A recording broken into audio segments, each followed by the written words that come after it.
Kamu kenapa kok kelihatannya bingung banget? Ya nih lagi ada masalah bisnis, jadi perusahaan tempatku kerja itu eh, pengen maksimalin keuntungan, tapi bahan bakunya itu terbatas dan perusahaan itu nggak pengen karyawan yang itu lembur.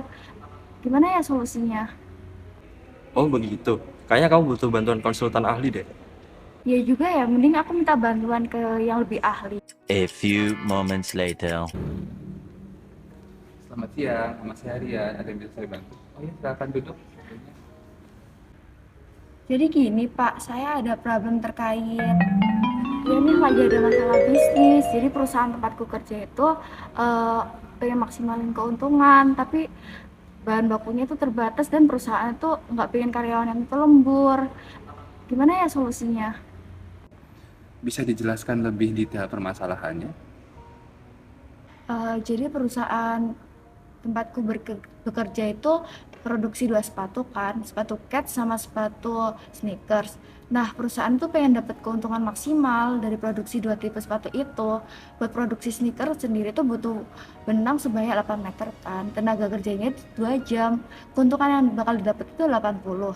Nah, buat kets butuh benang 6 meter. Sama tenaga kerjanya itu 4 jam. Keuntungannya itu 100. Nah, masalahnya kapasitas benang sama tenaga kerjanya itu terbatas, 240 benang dan 80 jam per minggunya. Terus perusahaan tuh juga punya beberapa kebijakan. Perusahaan tuh tidak suka melihat karyawan menganggur. Jadi jam kerja karyawan tuh tidak kurang dari 80 jam per minggu. Kemudian keuntungan minimal yang ditargetkan 3.200. Kapasitas bahan baku benang perusahaan hanya 240 benang per minggu. Kemudian perusahaan berupaya untuk meminimalkan jam lembur. Jadi saya datang ke sini karena saya tidak tahu kuantitas produksi yang paling efisien buat dapetin keuntungan maksimal. Hmm, baiklah. Apakah sebelumnya sudah menerapkan solusi lain? Belum, karena saya takut salah ngambil langkah. Baik. Saya menyarankan untuk penggunaan goal programming untuk menemukan alternatif solusi terkait permasalahan yang Anda miliki. Goal programming, apa itu? Boleh dijelasin lebih lanjut nggak? Baik, jadi kakak masih belum tahu GP. Untuk penjelasan lebih lanjut, kakak bisa perhatikan video berikut agar lebih mengerti apa itu GP. Hai semuanya, kalian tahu nggak sih apa itu goal programming? Jadi, GP adalah metode matematika yang dijadikan dasar dalam pengambilan keputusan untuk membuat solusi dari suatu permasalahan. Nah, GP ini digunakan dalam mengatasi permasalahan yang melibatkan lebih dari satu tujuan yang diinginkan oleh perusahaan. Sekarang udah tahu kan apa itu GP? Nah, gimana kak? Udah lebih tahu kan soal goal programming? Goal programming ini nanti juga bisa ngebantu kakak dalam menemukan solusi lain dari permasalahan bisnis kakak yang lain. Oh gitu ya. Kalau misalnya pakai GP tuh apa sih hasil yang bakal saya dapetin? Seperti itu kak. Jadi hasilnya, Dalam membuat goals programming, terdapat beberapa langkah yang harus kita lakukan. Nah, untuk langkah pertama, kita harus mendefinisikan variabel keputusannya terlebih dahulu. Nah, kalau berdasarkan yang dipaparkan klien tadi, kita dapat menggunakan X1 untuk mendefinisikan sneakers yang diproduksi dan X2 untuk mendefinisikan catch yang diproduksi. Nah, langkah selanjutnya adalah kita menentukan fungsi tujuan dan fungsi kendalanya. Kalau dari berdasarkan yang sudah disebutkan tadi, kita bisa melihat fungsi kendalanya di sini. Dengan goal programming, kita dapat menganalisis kasus dari klien menggunakan step by step sebagai berikut ini. Pertama, goal 1, di mana jam kerja tidak kurang dari 80 jam per minggu atau lebih dari 80 jam per minggu. Itu dengan formulasi 2x1 plus 4x2 ditambah D1 min D1 plus sama dengan 80, di mana fungsi objektifnya adalah min P1 D1 min. Karena D1 min itu menyatakan kekurangan jam dari target 80 dan D1 plusnya menyatakan kelebihan jam dari target 80, sehingga fungsi objektifnya adalah min P1 D1 min karena ingin melebihkan ingin lebih dari 80 jam per minggu. Goal yang kedua adalah berhubungan dengan target profit perusahaan, di mana target profit dari perusahaan itu adalah 3.200, sehingga formulasinya adalah 80x1 ditambah 100x2 ditambah D2 min D2 plus sama dengan 3.200, di mana D2 min-nya menyatakan kekurangan profit dari target 3.200 dan D2 plus-nya menyatakan kelebihan profit dari target 3.200. Karena target adalah 3.200, maka fungsi objektifnya adalah min P2 D2 min, sehingga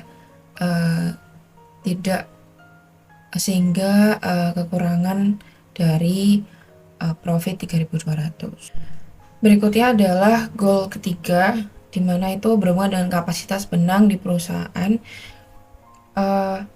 Formulasinya adalah 8x1 ditambah 6x2 ditambah D3 min D3 plus sama dengan 240, di mana D3 minnya menyatakan adalah kekurangan kapasitas benang dari target 240 dan D3 plusnya itu menyatakan kelebihan kapasitas benang dari target 240, sehingga fungsi objektifnya adalah min D3 plus, yaitu kelebihan dari target 240 kapasitas benang di perusahaan. Goal yang keempat yaitu perusahaan akan meminimalkan jam lembur.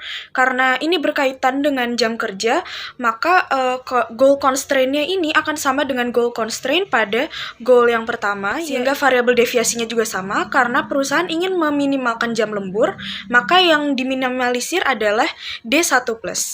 Dengan ini, kita bisa menyatakan model goal programming dengan tujuan untuk meminimalisir D1- sebagai prioritas pertama, lalu D2- sebagai prioritas kedua, D3+ sebagai prioritas ketiga, dan D4+ sebagai prioritas terakhir. Dan dengan 3 goal constraint, yaitu terkait dengan tenaga kerja, profit, dan bahan baku benang. Dan tidak boleh ada variabel yang negatif dengan tambahan variabel deviasi salah satu atau keduanya ini harus bernilai 0. Lalu jika digambarkan pada grafik, dapat dilihat bahwa garis constraint tenaga kerja itu berwarna hijau, garis constraint untuk profit itu berwarna biru, dan garis constraint untuk bahan baku benang itu berwarna merah. Pada prioritas pertama, D1 min akan diarsir ke bawah karena menghindari adanya kekurangan jam kerja dari target. Prioritas kedua, D2 min akan diarsir ke bawah karena menghindari profit kurang dari 3.200. Prioritas ketiga, D3+ akan diarsir ke atas karena menghindari bahan baku benang lebih dari 240. Dan prioritas keempat, D1+ akan diarsir ke atas karena menghindari jam kerja lebih dari 80. Berdasarkan grafik di atas, dapat kita simpulkan bahwa konflik tidak dapat memenuhi seluruh prioritas, sehingga kita harus milih nih salah satu di antara prioritas ini. Nah, untuk kasus dari klien tadi, kita bisa milih solusi pada P1, P2, dan P3, sedangkan P4-nya tidak dapat kita penuhi.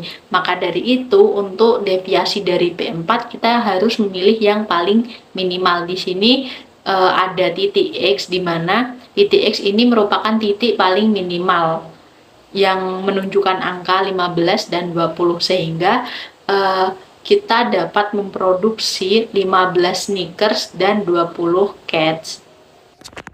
Jadi, lembur di titik X dapat dihitung dengan menggunakan goals constraint. Jam tenaga kerja sebagai berikut. 2x1 ditambah 4x2 ditambah D1 min minus D1 plus sama dengan 80. 2 dikali 15 plus 4 dikali 20 plus D minus D1 plus sama dengan 80. 30 plus 80 plus D min minus D plus sama dengan 80. D minus min D1 plus sama dengan minus 30. Lalu D1 plus sama dengan 30. Maka produksi sneakers sama dengan 14 unit, 15 unit, mohon maaf, dan produksi cats sama dengan 20 unit. Dan lembur yang harus dilakukan yaitu adalah 30 jam. Intinya, hasil dari solusi menggunakan goals programming, perusahaan dapat memproduksi 15, jumlah sneakers dan 20. jumlah cats. Namun, karyawan harus melakukan lembur selama 30 jam untuk mencapai profit perharinya sebanyak $3.200. Dengan bahan baku benang tidak melebihi sejumlah 240 dan jam kerja karyawan yang tidak kurang dari 80 jam per minggunya. Wah, seharusnya saya tahu GP dari dulu ya, Pak. Iya Kak, GP adalah salah satu solusi yang dapat Kakak gunakan. Oke deh, kalau gitu Pak. Makasih ya bantuannya.